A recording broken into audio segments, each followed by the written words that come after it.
Hey, are you still doing static stretches in your warm-up, or you simply want to know how to improve the effectiveness? Then stick around to the end of this video because I'm going to explain you exactly how that works. So I'm AJ from the digidojo.com, Chief Instructor for Waterkai Holland and Kenshinkai Kobudo Europe, and I am here to explain to you those 3 techniques that'll make those 30 seconds hanging out in that stretch more worthwhile. So you'll get much more benefit and more gains if you simply not just take that stance for stretching, but if you apply these 3 techniques that I'm about to explain to you. But before we dig into the techniques, let me tell you why you should not use it in a warm-up. Now that being said, I showed a completely different video about warm-up. In fact, that's a series altogether where I explain this in depth, so check that one out. But in this video, the only thing you have to know is what I'm about to say, and that's this. Static stretching does not warm you up. In fact, static stretching often does the opposite. It makes you sleepy, no focus in your brain, your heart rate going down. And in a warm-up, we basically want the opposite. So don't do it. And believe me, I have been there. I have done that for many years simply because others told me, do it like this. But now I found through studies and training that that is not a good way to go. Having said that, obviously there are benefits to static stretching, and that's what this video is about. So that all being said, let's move on to number 1. The first one, it's actually not really a technique, it's more like an approach. Because say you're going to take Junzuki stance, or well, of course your back foot has to point straight when you're going to do stretching. But imagine Junzuki stance. You're going to take Junzuki stance for stretching. Now if you do that, you can say, I'm taking my left leg 30 seconds and my right leg 30 seconds. And obviously you can say you're gonna do more than 1 set, right? So if you do 30 seconds, 30 seconds. So what I found is when you do 7 seconds to 10 seconds first for each leg and then do the 30 seconds, those 30 seconds will be much more effective. Now here's why. I noticed that especially the parts of my body that are most rigid, that are most tight, the muscle,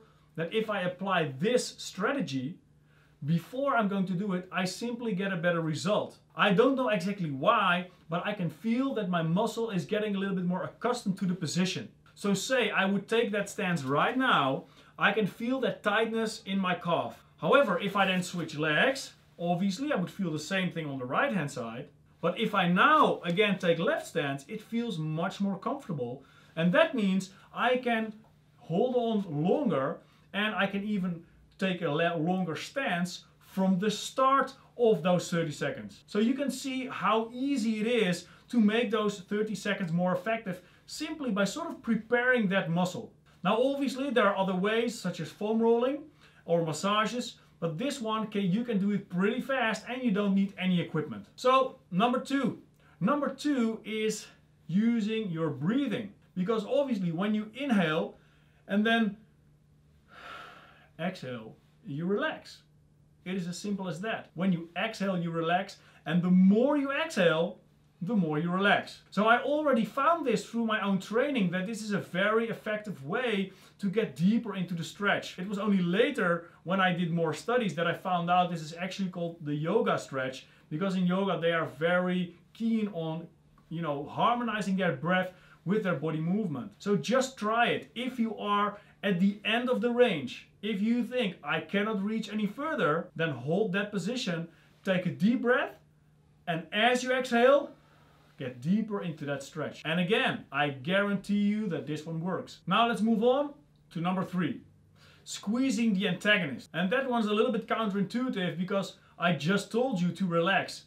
Remember, the first one, the approach of doing 7 to 10 seconds for the first time, is to make the muscle more accustomed to it, making it more relaxed. The second one, number 2, that was by relaxation, by exhaling. Also focused on relaxation. Now number 3 though, is almost like the opposite. We're going to squeeze a muscle. However, we're going to squeeze the opposite muscle, which is called the antagonist. So for example, if you bend over like this and you're going to touch your toes, the hamstring will contract, and that is exactly the muscle that you want to relax. Now the funny thing is, if you then squeeze your quad, in other words, if you squeeze the front of your leg, your hamstring will relax more automatically. That is simply how the body is set up. So those are the 3 techniques that I want to explain to you in this video, making your static stretching more effective. But wait, because this video is not over yet, I still have to tell you when to do your static stretch. Now, like I said, don't do it in your warm-up. But if you want to use it in your class, then I suggest that you move it to the end of your class. Why?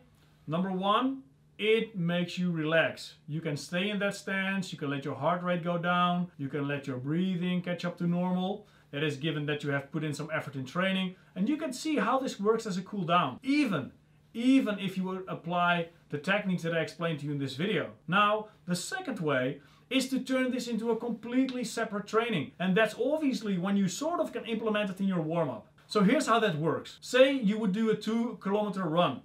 That would be a part of your warm-up. Then when you get to the spot where you're actually going to work out, you're going to do joint rotations. For example, this would be a joint rotation, this is a joint rotation, this would be a joint rotation. You have seen these types of exercises. So when you do the running first and then the joint rotations, you are more or less already ready to start working on your static stretching. Now that wouldn't be a complete warm-up when you would actually going to train karate, but if you do it separately, that is more than enough to start your static stretching procedure. So then you can simply follow the program, the stretching routine that you practice. And obviously, again, I would recommend you to apply the techniques that I explained to you in this video. Now in the next video, I will explain to you about dynamic stretching. Obviously, I will teach you not only what it means and more deep than I did in the first video, but I will also be explaining you these techniques that you can apply to make it more effective, as I just did for static stretching. So I'll see you in the next video.